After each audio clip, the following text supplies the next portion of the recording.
Quelques exercices très très simples pour comprendre et différencier la partie réelle et la partie imaginaire dans un petit peu toutes les situations pour éviter de faire des erreurs.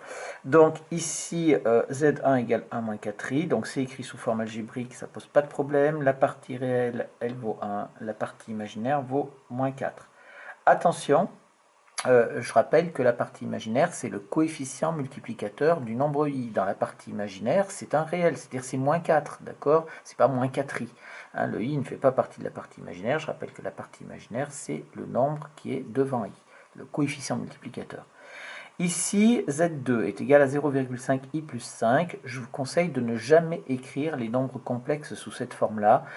C'est juste, mais c'est ça qui génère beaucoup d'erreurs dans les calculs. Donc quand vous rencontrez un nombre qui est écrit sous cette forme-là, vous le rétablissez sous cette forme-là, 5 plus 0,5i, pour bien avoir la partie réelle et la partie imaginaire. La partie réelle, c'est 5, la partie imaginaire, c'est 0,5 sans difficulté.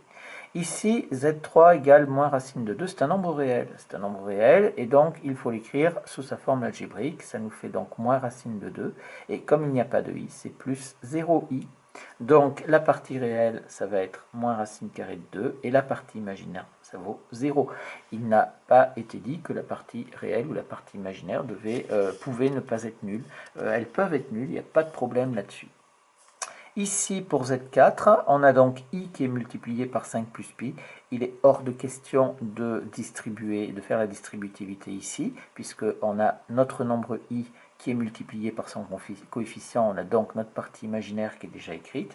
Mais ici, on va pouvoir rétablir la partie réelle. C'est donc, comme il n'y a rien, c'est donc 0 plus 5 plus pi fois i. Et donc, la partie réelle vaut 0. La partie imaginaire vaut 5 plus pi. Voilà pour ces premiers exemples. Bon, les autres maintenant sont relativement faciles. 5 plus 3i, la partie réelle c'est 5, la partie imaginaire c'est 3, il n'y a pas de difficulté. Celui-là, on a dit qu'on va donc l'écrire 6 moins 3i, puisqu'on le rétablit avec la partie réelle d'abord et la partie imaginaire après. Donc ça nous fait 6 pour la partie réelle, moins 3 pour la partie imaginaire. N'oubliez pas le signe avec. Ici, il est écrit sans aucun problème. Alors ici, ça fait ça, moins racine carrée de 2. Et ici, on pourrait écrire plus 3 racine carrée de 5 fois i. En fait, on intercale le i au milieu pour les problèmes d'écriture. Si jamais on ne fait pas attention et qu'on prolonge le trait de la racine carrée, le i pourrait se retrouver sous la racine carrée, ce qui serait une aberration. Donc c'est pour ça qu'on l'intercale, le i, quand on n'a pas de risque de danger, pour qu'on n'ait pas de danger de faute d'écriture. La partie réelle vaut donc moins racine carrée de 2, la partie imaginaire vaut 3 racine carrée de 5. Pour l'exercice 32, alors ici on revient sur les fractions que vous avez pu voir au collège, et donc ici il faut le mettre sous la forme a plus bi. Donc on utilise la fraction, on va la séparer, ça nous fait donc moins 7 quarts ici, et ici plus 9 quarts de i. Ça, c'est le travail sur les fractions. Au collège, en fait, on le fait en sens inverse. On passe de ça à ça. Et bien, nous, au lycée, on a besoin de faire cette chose-là. La partie réelle est donc moins 7 quarts. Et la partie imaginaire, c'est 9 quarts ici. Pareil pour celle-là. Ça nous fait donc 12 tiers moins 6 tiers de i.